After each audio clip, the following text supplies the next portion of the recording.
Welcome all the viewers. गणतंत्र दिवस के अवसर पर जो संबोधन दिया गया, संविधान के बारे में कुछ रोचक तथ्य के ऊपर व्याख्यान जो दिया गया, उसका दूसरा अंश और कुछ प्रमुख बात जो संविधान में कमी या खामी कह सकते हैं, उसके ऊपर भी आप लोग का ध्यान आकर्षित करना चाहूँगा। तो उस व्याख्यान का ये दूसरा पार्ट समझ सकते हैं, यानी कि दूसरी कड़ी समझ सकते हैं। हर पेज पर संविधान के कलाकृति बनाई गई थी, जो शांति निकेतन से कलाकार आए थे। लेकिन कौन सी कलाकृति थी? बहुत ऐसे हमारे देशवासी हैं जिन्होंने संविधान की मूल प्रति नहीं देखी है। यहाँ तक कि देश में करोड़ों अधिवक्तागण हैं, तो शायद ही किन्हीं को अवसर मिला होगा मूल प्रति देखने का। जो लोक प्रतिनिधि के रूप में पार्लियामेंट गए होंगे और पार्लियामेंट के लाइब्रेरी में वो रखा हुआ है, अगर वहां लाइब्रेरी में गए होंगे और मांगे होंगे, देखे होंगे, तभी उनको मौका मिला होगा। और जैसा कि मुझे याद पड़ता है, किसी अवसर पर उसकी कुछ झलकी तत्कालीन लॉ मिनिस्टर श्री रविशंकर प्रसाद ने बहुत सारा पॉलिटिकल वाद विवाद के क्रम में संविधान के बारे में किसी चैनल पर उसकी कुछ झलकियां दिखाई थी, यानी कि मूल संविधान के प्रति से 1, 2, 3 पेज को दिखाकर आम जन को संबोधित किया था न्यूज चैनल के माध्यम से, कि उसमें भगवान राम की तस्वीर बनी हुई है, कलाकृति के द्वारा अच्छी कलाकृति बनी हुई है, कृष्ण की है, गीता के बारे में कहा गया है। यानी कि हमारे हिंदू सनातन धर्म में जो पूजनीय भगवान के रूप में रहे हैं और आज भी आराध्य के रूप में समस्त हिंदू समाज मानता है, उनका वो कलाकृति है संविधान के पृष्ठ पर। और उसके अतिरिक्त मुख्य रूप से ये कलाकृति कौन सी रहेगी और कैसे बनेगा, उसके पीछे क्या कारण था, वो बहुत महत्वपूर्ण नहीं है और उस पर मैं कोई प्रकाश अभी नहीं डालना चाहता हूं। लेकिन जो हमारी धरोहर है सदियों से, और जिसके लिए हर भारतवासी को गर्व है, होना चाहिए, वो उस वक्त के जितने भी संविधान सभा के सदस्यगण थे, जो प्रखर विद्वान, बुद्धिमान और देश के लिए अपना सर्वस्व न्यौछावर करने वाले लोग थे। देश प्रेम की भावना थी, देश के उत्थान की भावना थी, और उस समय आपस में मतभेद किसी किसी बिंदु पर वाद विवाद में हो सकता है और रहा है, बहुत सा पब्लिक डोमेन में है, लेकिन उद्देश्य सबका एक ही था कि सबसे अच्छा संविधान बने हमारा। जब हम आजाद हो रहे हैं तो अपना बनाया हुआ संविधान के तहत हम देश को लेकर के आगे बढ़ें और सारा देश उस संविधान को एक अपने पूजनीय ग्रंथ के रूप में माने, जैसे कि हमारा पूजनीय, आदरणीय और सम्मानित ग्रंथ के रूप में रामायण, गीता, महाभारत है। वो चूंकि धार्मिक और आध्यात्मिक दृष्टिकोण से है, लेकिन ये देश के गणतंत्र को सुचारू रूप से चलाने के लिए जो इस संविधान का महत्व होगा, वो उसके समकक्ष होगा। यानी कि धर्म के रूप में ही, हालांकि बहुत भ्रांतियां होती है, उस पर विभेद होता है। जब लोग बोलते हैं हिंदू धर्म, तो हिंदू धर्म से मतलब रिलीजन से लेके भ्रांति होती है, क्योंकि 3 शब्द है, एक है कल्चर, दूसरा है रिलीजन और तीसरा है स्पिरिचुअलिज्म, अध्यात्म। तो धर्म अलग है, संस्कृति अलग है, अध्यात्म अलग है। और धर्म काल, देश और स्थान और समाज व्यक्ति के हिसाब से बदलते रहता है। धर्म का सीधा मतलब है, इस पर तो बहुत ज्यादा व्याख्या नहीं, विषयांतर हो जाएगा, लेकिन ये सर्वमान्य सत्य है और अच्छे अच्छे विद्वानों ने कहा है। धर्म की परिभाषा भी कई ग्रंथों में दी गई है। धर्म उसको कहते हैं जो धारण करने योग्य। जैसे हम मानव शरीर में हैं तो हमारा मानव धर्म क्या है? तो सबसे पहले जब शरीर धारण किए तो शरीर की भरण पोषण के लिए हमको अन्न, जल चाहिए, भोजन चाहिए, उसके अलावा विटामिन्स, मिनरल्स, तो सब तरह का भोजन में ऐसा होना चाहिए कि जो भी शरीर को आवश्यकता है स्वस्थ रखने के लिए, उस सारा पदार्थ जो भोज्य पदार्थ है वो हमको चाहिए, जो प्रकृति ने हमको दिया, जब प्रकृति प्रदत्त भोजन है। तो ये भोजन करना शरीर का धर्म है। अब उससे कोई रिलीजन से मतलब नहीं है। अगर कोई व्यक्ति ऐसे जगह में है जहां पर कि कोई अन्न और फल नहीं उपजता है, तो वहां पर जो चीज उपलब्ध है उसी का भोजन करेगा। लेकिन प्रकृति ने इंसान के लिए भोजन बनाया है और सब जगह उसको उपलब्ध कराया है।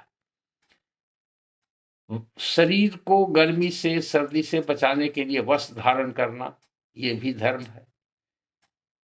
मकान बना करके वर्षा से और धूप से बचने के लिए निवास करना, ये भी धर्म। तो धर्म का बहुत रूप है और बहुत लंबी चौड़ी व्याख्या, उस पर घंटों बोला जा सकता है। तो धार्मिक दृष्टिकोण को अगर कहा जाता है कि बहुत सारे लोग वाद विवाद करते हैं, खास करके राजनेताओं के बीच में बराबर ये सब होते रहता है, और जब चुनाव आता है तो बहुत ज़्यादा इस पर वाद विवाद होते रहता है। मीडिया में, प्रिंट मीडिया, इलेक्ट्रॉनिक मीडिया हो या अलग अलग मीटिंग्स, सीटिंग्स, सभा, रैली, ये सब में होता है। लेकिन इतना जरूर है कि जो संविधान में लिखा गया है उसको सब लोग मान रहे हैं। जो अपने को सेकुलर कहते हैं और कहते हैं कि राजनीति में और संविधान में धर्म का कोई स्थान नहीं है, जो भ्रमित हैं और दूसरे को भ्रमित करते हैं, उनको आईना दिखाने के बराबर ही होगा जब अगर संविधान की मूल प्रति देखेंगे। संविधान में जितनी भी कलाकृतियां हैं उसमें प्रमुख है मोहनजोदड़ो। मोहनजोदड़ो की सभ्यता दुनिया के प्राचीनतम सभ्यता में से एक है।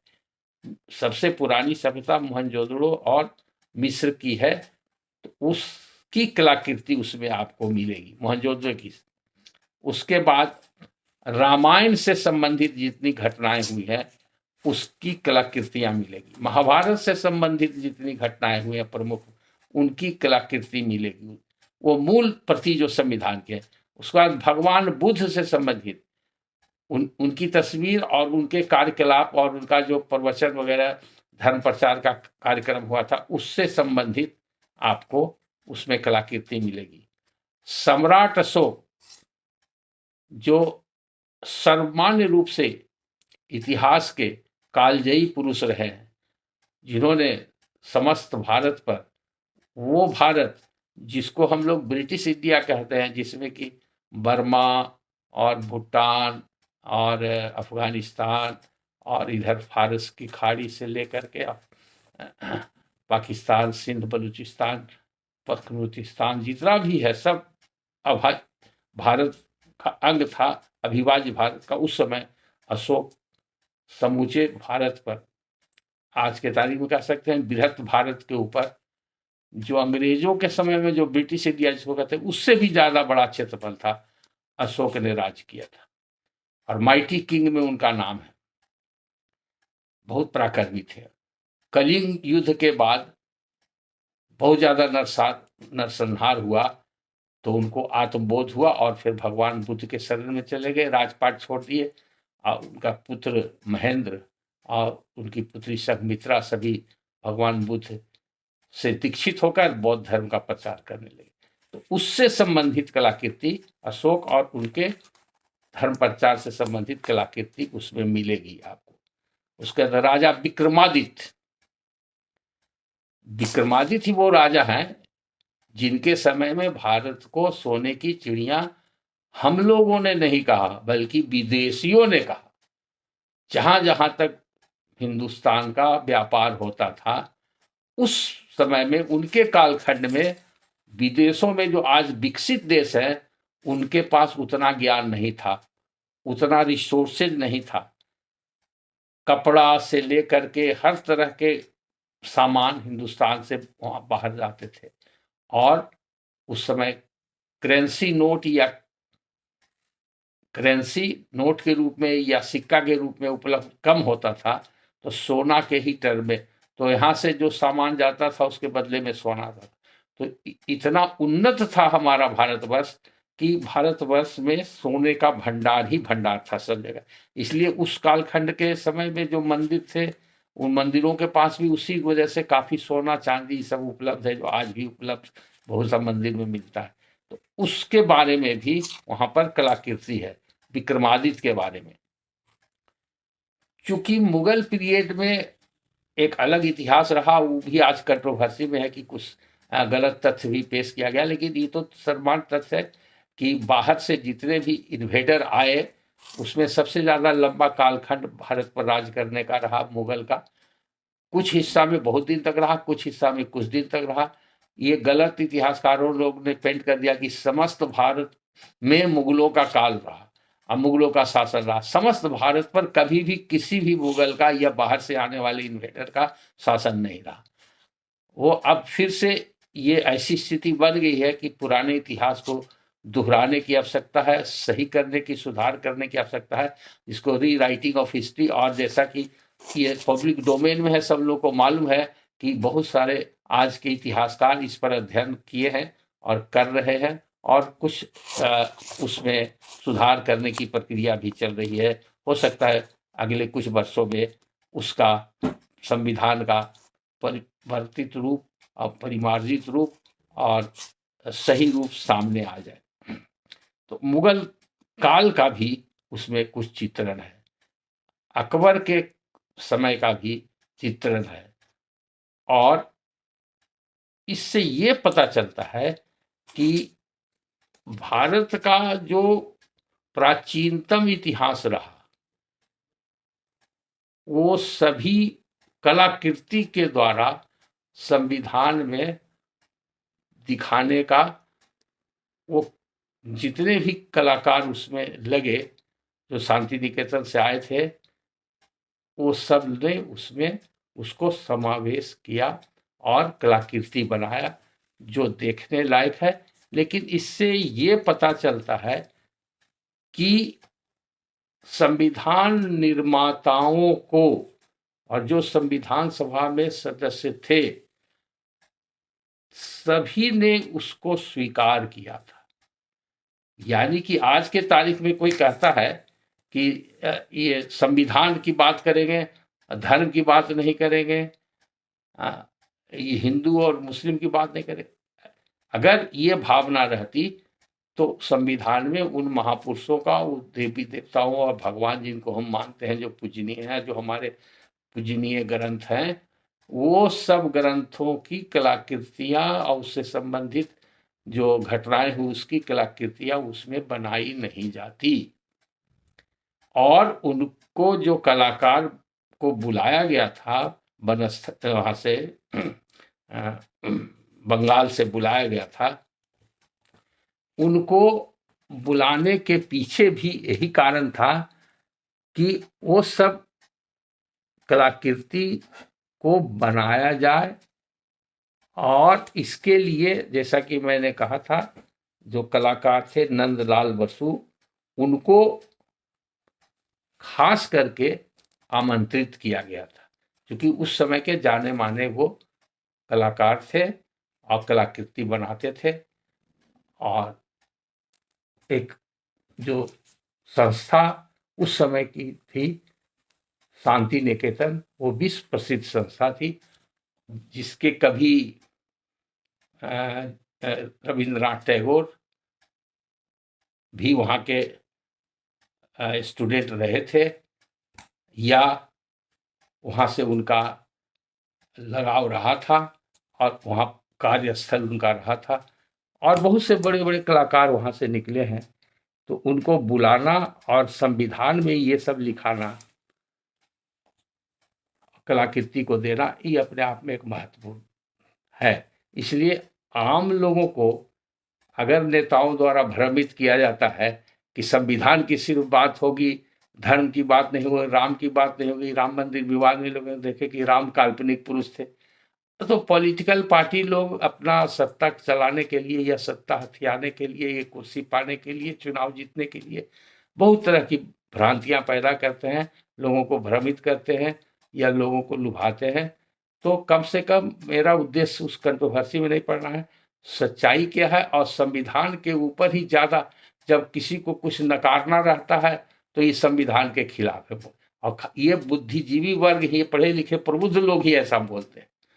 तो जब हमारे संविधान में ही राम और कृष्ण को स्थान दिया गया है, गीता रामायण महाभारत को संविधान में ही स्थान दिया गया है, और उस समय के सर्वमान्य जितने भी संविधान सभा के सदस्य, सम्मानित सदस्य थे, सभी प्रखर बुद्धिमान और विद्वान थे हर दृष्टिकोण से, और सबका तप त्याग और तपस्या स्वाधीनता आंदोलन में था, और वो लोग तन मन धन से देश के लिए समर्पित थे। उन लोगों की इच्छा और भावना को आज हम तिरस्कृत करेंगे अगर हम ये कहेंगे कि संविधान को धर्म से अलग रखना चाहिए और धर्म का कोई स्थान नहीं है, मंदिर मस्जिद नहीं करना चाहिए। तो वहाँ पर मुगल पीरियड की भी चर्चा है, अकबर की भी चर्चा है, यानी कि कलाकृति के जरिए ऐसा कुछ लिखा हो संविधान में, तो जो धाराएं हैं वो सब लिखा हुआ, आर्टिकल्स लिखा हुआ, लेकिन कलाकृति के जरिए दर्शाया गया और उसका भी बहुत महत्व है। तो वो that is part of our constitution, वो डॉक्यूमेंट है। कानून के विद्यार्थी लोग जानते हैं इंडियन एविडेंस एक्ट, भारतीय साक्ष्य अधिनियम, जिसमें सेक्शन 3 में डॉक्यूमेंट का डिफिनेशन है। तो डॉक्यूमेंट किसी भी कागज पर या किसी भी चीज पर कुछ लिखा हुआ होता है, सब डॉक्यूमेंट होता है। अगर पत्थर पर लिखा हुआ है जिसको शिलालेख बोलते हैं तो वो भी डॉक्यूमेंट है। ताम्र पत्र पर पहले लिखने की परिपाटी थी तो वो ताम्र पत्र पर लिखा वो भी डॉक्यूमेंट है। उस भोज पत्र पर लिखा जाता था तो वो भी डॉक्यूमेंट है। अगर कोई पेपर या किसी चीज पर कोई नक्शा बना दिया गया तो वो भी डॉक्यूमेंट है। जैसे आजकल कार्टूनिस्ट लोग कार्टून बनाते हैं, that is also a document. वो कानून में वो डॉक्यूमेंट माना गया और उसको किसी भी वाद विवाद होने पर किसी भी कोर्ट के प्रोसीडिंग में उसको प्रूफ किया जा सकता है और उस पर रिलाई किया जा सकता है, उसको मान के कोई फाइंडिंग कोर्ट दे सकता। तो संविधान में ये डॉक्यूमेंट्री प्रूफ है कि राम हमारे आराध्य देव थे और वो कृष्ण हमारे आराध्य देव थे और उनको यहाँ पर क्या स्थान था।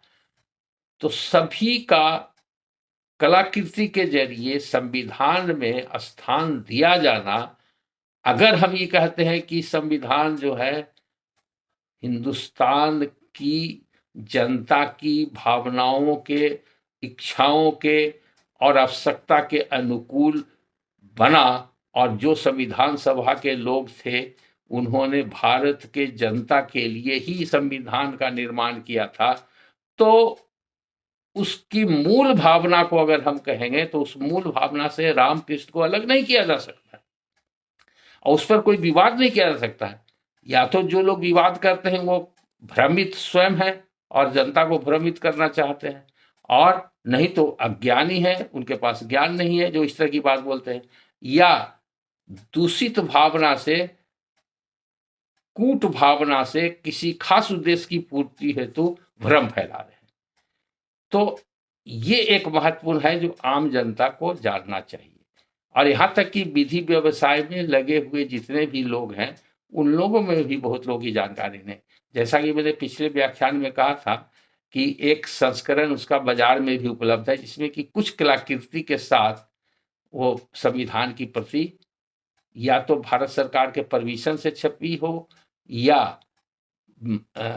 कानून मंत्रालय के द्वारा छपाया गया, चूंकि कानून की किताबें कानून मंत्रालय का पब्लिकेशन डिवीजन है जिसके द्वारा छापी जाती है और बिकती भी है, लेकिन वो लोग जो बुक सेलर्स होते हैं उस किताब को जल्दी वकीलों तक नहीं ला पाते हैं, बहुत कम मिल पाता है। प्राइवेट पब्लिशर लोग छपाते हैं, वो एजेंट रखते हैं, उसके जरिए बाजार में आ जाता है।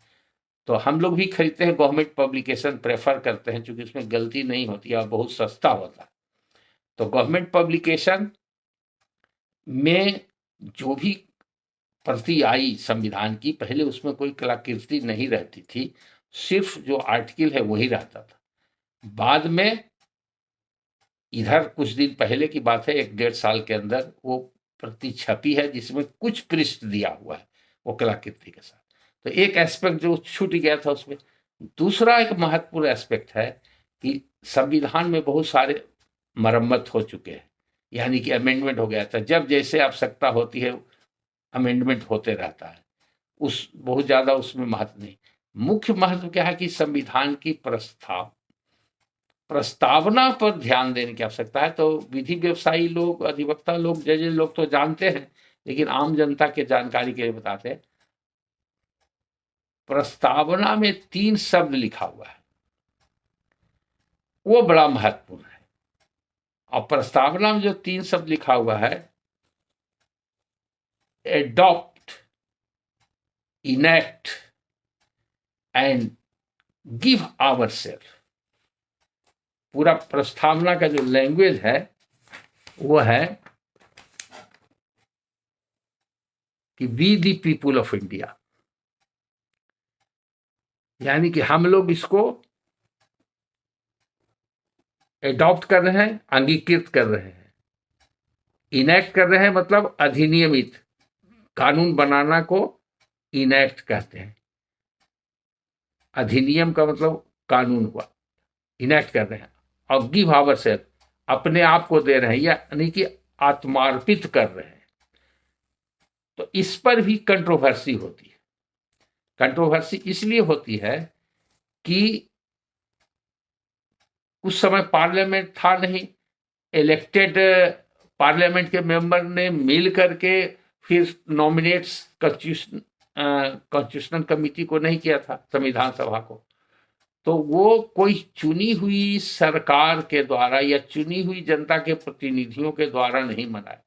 हम लोग ये मान के चल रहे हैं कि वो स्वतंत्रता सेनानी थे, वो भारत के आम जनता की आकांक्षाओं को जानते समझते थे, उनके इच्छा अनुरूप काम कर रहे थे, ये मान लिया गया। अगर टेक्निकली कानून के तहत से उसको गहराई में सोचा जाए तो उस हिसाब से ये भी बहस का एक मुद्दा हो सकता है कि संविधान को हम लोगों के ऊपर थोपा गया। और उस कुछ बात सही भी है। संविधान, जैसे आज अगर कोई कानून बनता तो पार्लियामेंट से बिल आता, दोनों हाउस में बहस होता, बहस होने के बाद पास होता, पास होने के बाद प्रेसिडेंट का उसमें सहमति होता, तब कानून बनता। तो चूंकि उस समय तो पार्लियामेंट था ही नहीं, पार्लियामेंट बनने के पहले ही प्रक्रिया शुरू हुई थी, उधर आज़ादी की प्रक्रिया चल रही थी। इंडिया इंडिपेंडेंस एक्ट 1947 बना, संविधान सभा का भी गठन हुआ, तो साइमल्टेनियसली सारी प्रक्रिया चल रही थी। तो इसीलिए ये वर्ड यूज किया गया है, एडॉप्ट। और उसका सिग्निफिकेंस क्या है? एडॉप्ट का मतलब कोई चीज पहले से है, तब हम उसको एडॉप्ट कर रहे हैं, माने अंगीकार कर रहे हैं, उसको ग्रहण कर रहे हैं। तो पहले से क्या था? तो जैसा कि बता दिए, पहले से था गवर्नमेंट ऑफ इंडिया एक्ट 1935, और जो अलग अलग देश के संविधान के आधार पर जो संकलित किया गया राव साहब के द्वारा, वो सबको मिला करके जो प्रारूप बना, उसी प्रारूप को हम लोगों ने स्वीकार कर लिया। तो इसीलिए वर्ड यूज हुआ एडॉप्ट। और दूसरा, उसमें जो वर्ड पहले नहीं था, वो एक सेकुलर वर्ड था, उसमें जोड़ा गया, ये बाद में जोड़ा गया। उसमें लिखा गया sovereign socialistic secular democratic Republic. पहले था सॉवरेन डेमोक्रेटिक रिपब्लिक। ये 1976 में 42वां संशोधन से जोड़ा गया, जो 3/1/1977 से लागू होता है। अब इसमें देखेंगे कि एक वर्ड जोड़ा गया, सोशलिस्टिक सेकुलर डेमोक्रेटिक रिपब्लिक।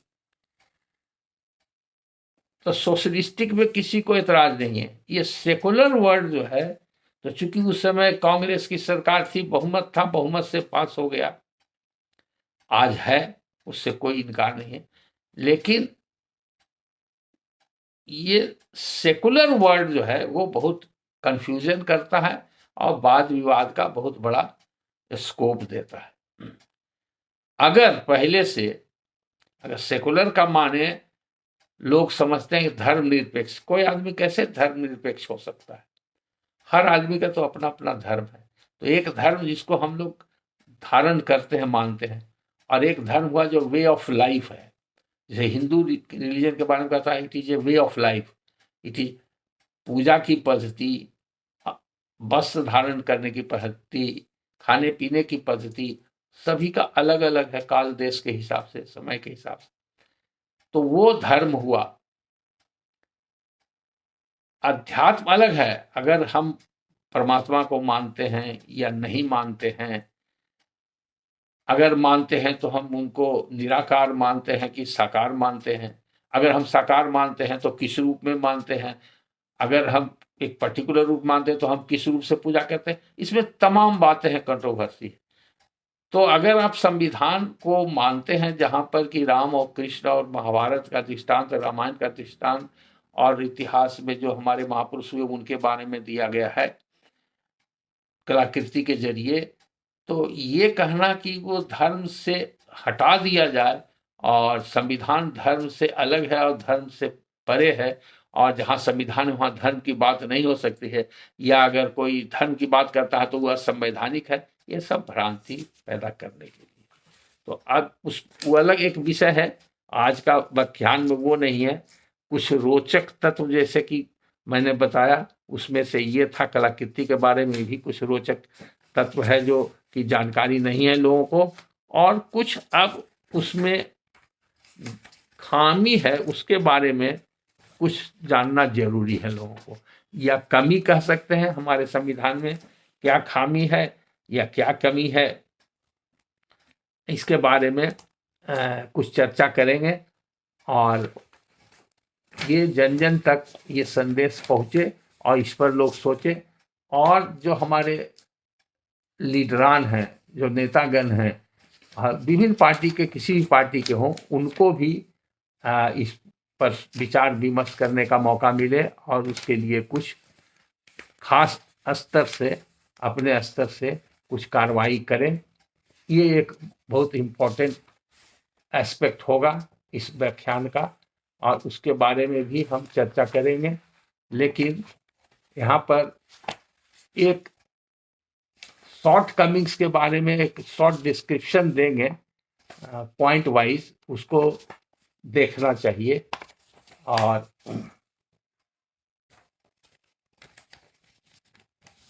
जानना चाहिए।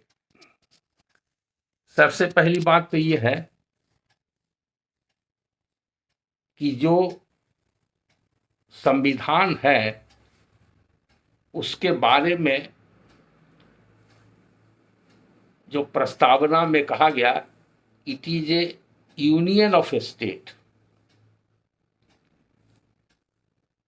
इसको as a sovereign nation declare नहीं किया गया। इसके पीछे कॉलोनियल माइंडसेट था और परोक्ष रूप से अंग्रेजों का इस पर प्रभाव था ही, इसलिए कि उस सभा में भी कुछ लोग तो थे जो वेस्टर्न कल्चर से प्रभावित थे और सारा वेस्टर्न एजुकेशन सिस्टम को उन्होंने अडॉप्ट करके और उसी में अपना पूरा जीवन खपाया था। और खास करके मिस्टर नेहरू तो उसके लिए काफ़ी प्रसिद्ध थे। वेस्टर्न थिंकिंग, वेस्टर्न लिविंग, सारा चीज़ उनका था। तो इससे लोग कहते हैं कि ये जैसे कि जितने भी देश में अंग्रेज का शासन था तो अंग्रेज की कॉलोनियां थी, इसलिए कॉलोनियल स्टेट बोलते हैं। और उसी सब राज्य का जहां जहां देश का जहां जहां शासन था उसको मिला के कॉमनवेल्थ कंट्री आजकल बोलते हैं। तो ये एक प्रश्नवाचक चिन्ह है और काफी इस पर वाद विवाद हो सकता है। कहीं कहीं छिटपुट इस पर कभी कभी सुनने या पढ़ने को मिलता है। इंडिया एज ए नेशन संविधान में नहीं लिखा हुआ है, यूनियन ऑफ स्टेट्स। दूसरा इसमें महत्वपूर्ण पद है जो मैंने कहा कि elected representative,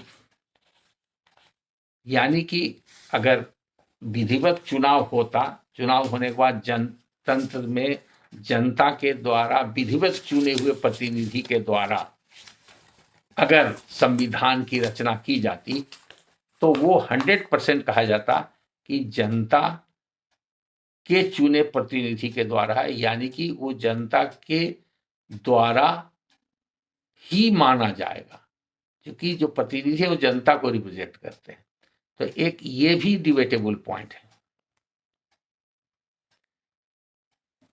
people of India लिख दिया गया कि we the people of India adopt, enact and to give our self, ये गलत। उस हिसाब से अगर टेक्नोलॉजी देखा जाए, लेकिन इसके अलावा कोई विकल्प भी नहीं था। क्या लिखते? अरे नहीं लिखते तो और खराब स्थिति हो जाती। और जब तक के संविधान बनता नहीं तो सारी व्यवस्था कैसे होती? और अगर सारी व्यवस्था नहीं होती तो फिर अंग्रेजी का कानून लागू करना पड़ता। हालांकि बहुत मायने में अंग्रेज उस संविधान में घुसा हुआ भी है, जो भी और गहन विषय का विषय है और उस पर चर्चा, गहन चर्चा की आवश्यकता है। तो वो ब्रिटिश सर्स लोग का जो इसमें गेम प्लान था आजादी के साथ साथ इंडिया को बांट देने का, टू नेशन थ्योरी का, ये सब के पीछे प्लानिंग था। तो ये कहना कि कॉन्स्टिट्यूएंट असेंबली जो है वो पीपुल ऑफ इंडिया का रिप्रेजेंटेटिव तो थे नहीं, तो कॉन्स्टिट्यूएंट असेंबली के द्वारा बना और लिख दिया गया we the people of India. तो एक तरह से अगर ठेठ में कहा जाए, ब्लंट शब्द में कहा जाए, तो ये तो हम लोग के ऊपर थोपा हुआ संविधान। अगर आज के तारीख में, अब इससे बहुत लोगों ने फायदा उठाया, जो पॉलिटिकल पार्टी ने इससे फायदा उठाया और इसी संविधान की धाराओं को जब अपने आवश्यकता के अनुसार तोड़ मरोड़ करके पेश किया, न्यायालय के फैसला का आड़ लेकर के भी आगे बढ़े और जरूरत पड़ने पर अपने हिसाब से उसमें मरम्मत किया अमेंडमेंट के जरिए, तो इसका फायदा उठाने वाला जो शासन तंत्र रहा हमारे देश में, वो लोग अपने हिसाब से संविधान की व्याख्या भी करते रहे हैं और आज भी कर रहे हैं। इसलिए कि जब शासन व्यवस्था बदल गई, सरकारें बदल गई, पार्टियां नई बदल गई, शासन में एक पार्टी थी दूसरी पार्टी आ गई, तो अब ये क्रम चलते रहेगा, हमेशा से होते आ रहा है, बदलाव तो होते आ रहा है। तो ऐसी स्थिति में हो सकता है कि कोई मूलभूत परिवर्तन संविधान में न हो जाए। ये आशंका पहले से उन लोगों के मन में है, यानी कि उन लोग जो प्रबुद्ध व्यक्ति रहे हैं वैसे राजनेताओं में और पॉलिटिकल पार्टियों में, जो इस बात को जानते और समझते हैं, खास करके जो विधि के विद्वान लोग रहे हैं, अधिवक्ता वगैरह जो रहे हैं और पॉलिटिकल पार्टी में रहे हैं, उन लोग के दिमाग में भी ये बात कहीं ना कहीं जरूर है और आती होगी या सोचते होंगे या समय समय पर इस पर कभी इंटरनल पार्टी में चर्चा होती होगी, तो लगता होगा कि ये कभी ना कभी इसमें चेंजेस कुछ दूसरा आ जाए। इसलिए इस पर ज्यादा जोर दिया जाता है कि संविधान का मूल भावना से खिलवाड़ नहीं किया जाना चाहिए। बेसिक स्ट्रक्चर का वो फॉर्मूला सुप्रीम कोर्ट ने दिया, उसको नहीं चेंज किया जा सकता है। तो ये तो मैन मेड है, मैन मेड कोई चीज फुल प्रूफ तो होता नहीं, गॉड मेड तो है नहीं। तो समय अगर बदल जाएगा तो जनता के द्वारा चुना गया प्रतिनिधि आज है, उस समय तो जिसने बनाया वो जनता का चुना हुआ नहीं था। तो आज जो जनता का चुना हुआ प्रतिनिधि है और बहुमत से अगर वो कोई प्रस्ताव पारित करता है, संविधान में संशोधन करता है, तो ये सोचने का प्रश्न है और ये अक्ष प्रश्न बन के आज न कल उभरेगा कि क्या वो संविधान जो निर्माण जिस समय हुआ उस समय जनता के चुने हुए प्रतिनिधि के द्वारा नहीं बनाया गया था, उसमें बदलाव लाने का अधिकार आज के तारीख में चुने हुए जनता के प्रतिनिधि को है कि नहीं। ये बेसिक स्ट्रक्चर और फंडामेंटल प्रिंसिपल्स, ये सब जो बातें आई है कालांतर में कई तरह के विवादों में माननीय उच्चतम न्यायालय के निर्णय के आलोक में आई है और चर्चाएं होते रहती है। लेकिन ये भी एक गहन प्रश्न है विधि के विद्वानों के समक्ष, बुद्धिजीवियों के समक्ष, जजेस एंड एडवोकेट्स के समक्ष।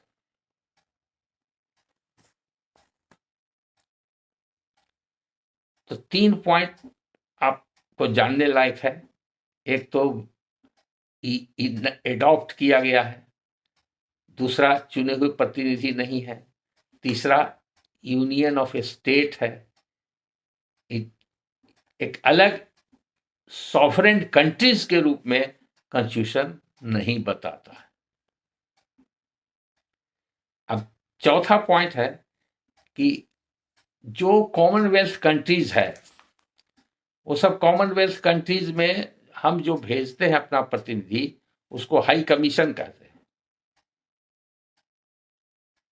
और जो कॉमनवेल्थ कंट्री नहीं है वहां भेजते हैं वो एम्बेसडर कहलाते हैं। ऐसा क्यों? इस पर भी सोचने की समय है और विचार करने का समय है। तो आज भी वहां पर ऐसे बहुत सारे लोग हैं यूरोप में, खास करके ब्रिटेन में, जो शासक वर्ग से आए हैं या वहां पर प्रोमिनेंट डिप्लोमेट्स और वहां के राजनीतिक के लोग हैं, पॉलिटिशियंस लोग हैं, पावर में हो या पोजीशन में हो, इस माइंडसेट के हैं कि वो अभी भी समझते हैं कि जितने भी कॉलोनियल स्टेट्स हैं इंक्लूडिंग इंडिया सब उनके अंडर हैं, सब उनके स्लेव रह चुके हैं।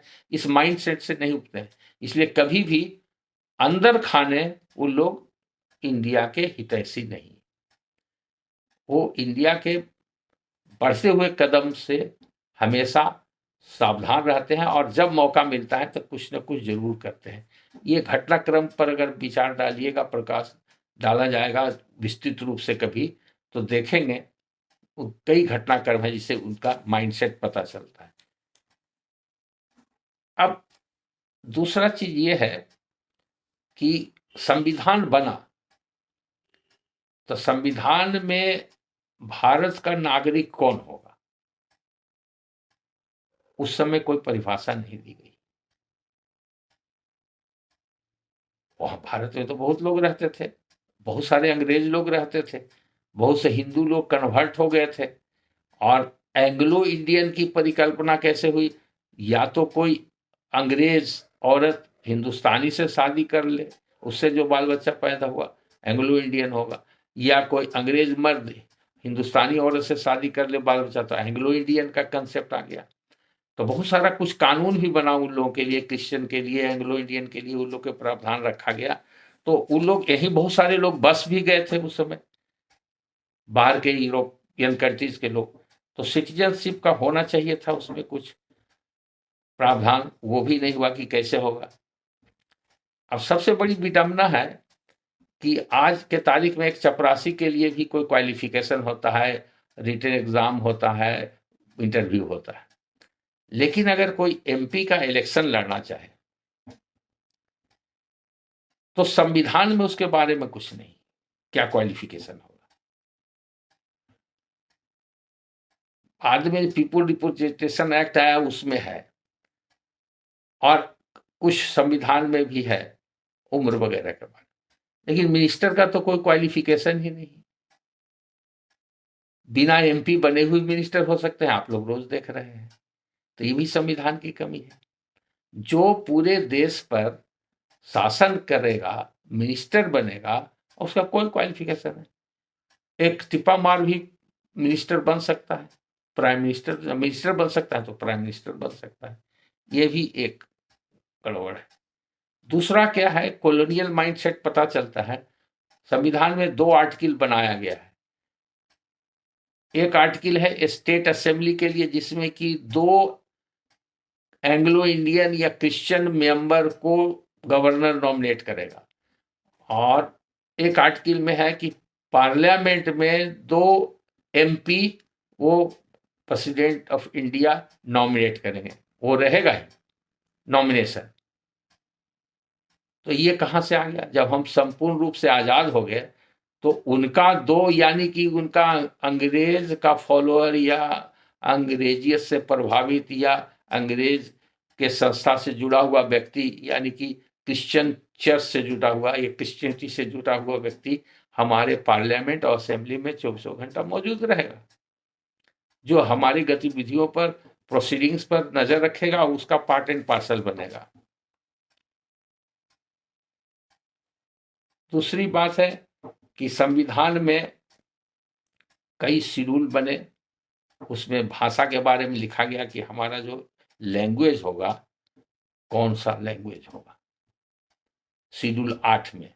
लेकिन इंग्लिश उसमें नहीं लिखा हुआ है, फिर भी सारा काम इंग्लिश में चल रहा है। एक और प्रावधान नहीं है, वो है मिनिस्टर रिजाइन दे देता है। कब मिनिस्टर रिजाइन देगा, कैसे रिजाइन देगा, किसको रिजाइन देगा, किस स्थिति में रिजाइन करेगा, ये सब कोई प्रावधान संविधान में नहीं, जबकि ये हो रहा है।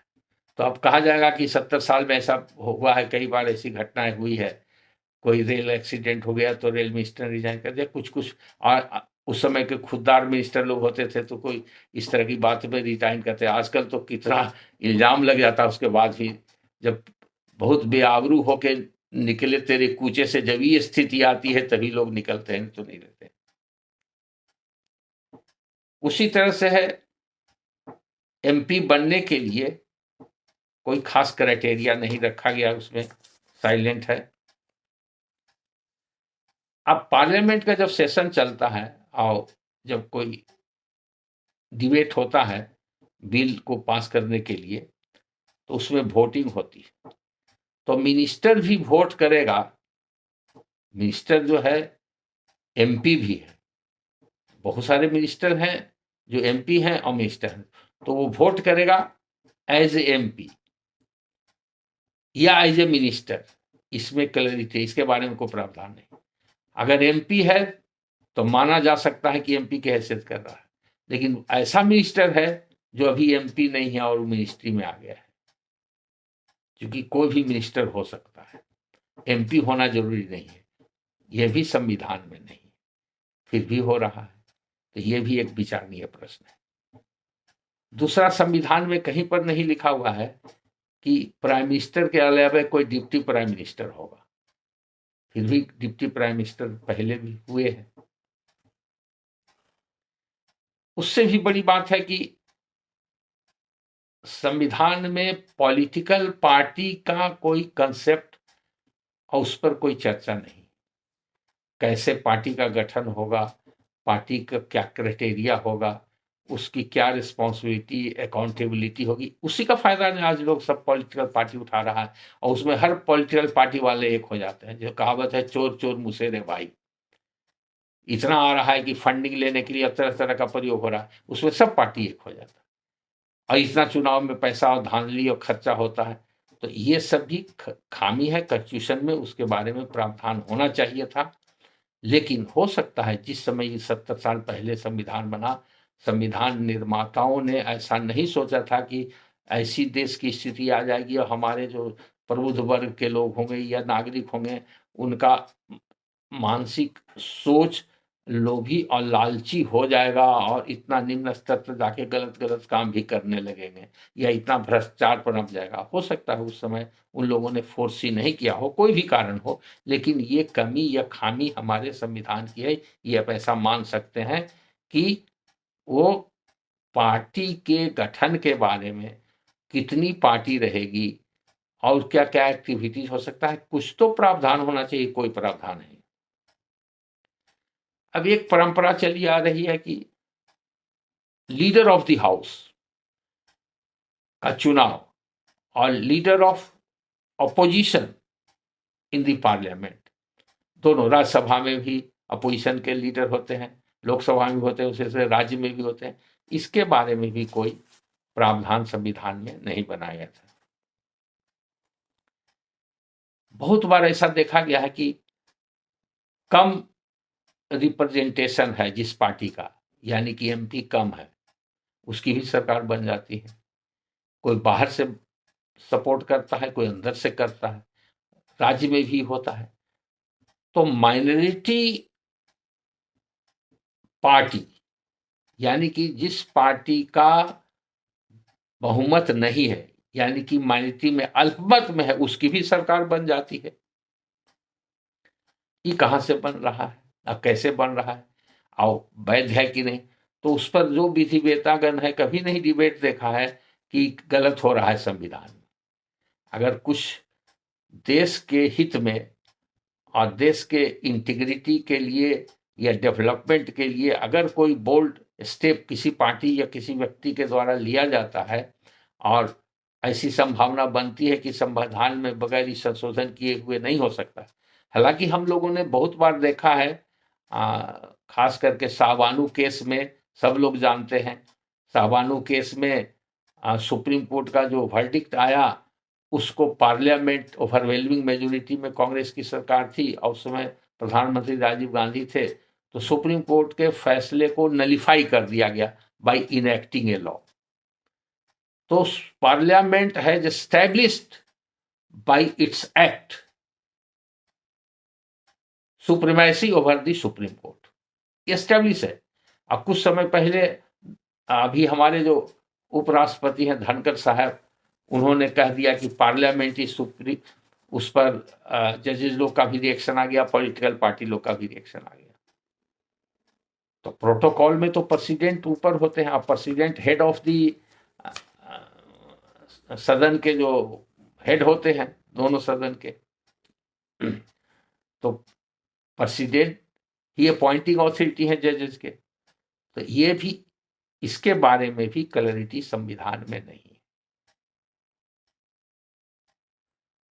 दूसरा, जीरो आवर एक होता है पार्लियामेंट में, वो कहां से होता है, उसके बारे में भी संविधान में नहीं लिखा और इस पर बराबर विवाद होता है। प्रश्न काल है, जीरो आवर में कोई भी प्रश्न पूछ सकते हैं, वो कब से शुरुआत हुआ, कैसे शुरुआत हुआ। तो कहने का तात्पर्य यह है कि संविधान में बहुत सी चीजें नहीं है जो हो रही है, वो भी सोचने का विषय है और उसमें विकृति पैदा हो रही है, उसमें रोज हल्लानामा हो रहा है और पार्लियामेंट का बहुत समय इसमें जाया हो जाता है और कोई भी पार्टी अपने अपने हिसाब से उसको जस्टिफाई करती है। ये नहीं कहा जा सकता है कि एक पार्टी सही है दूसरा पार्टी गलत है। हर पार्टी अपने अपने समय में, अगर आज की जो रूलिंग पार्टी है पहले वो अपोजिशन पार्टी में थी तो वही काम करती थी, जो आज अपोजिशन पार्टी है वो पहले रूलिंग पार्टी थी तो वो आज कर रही है।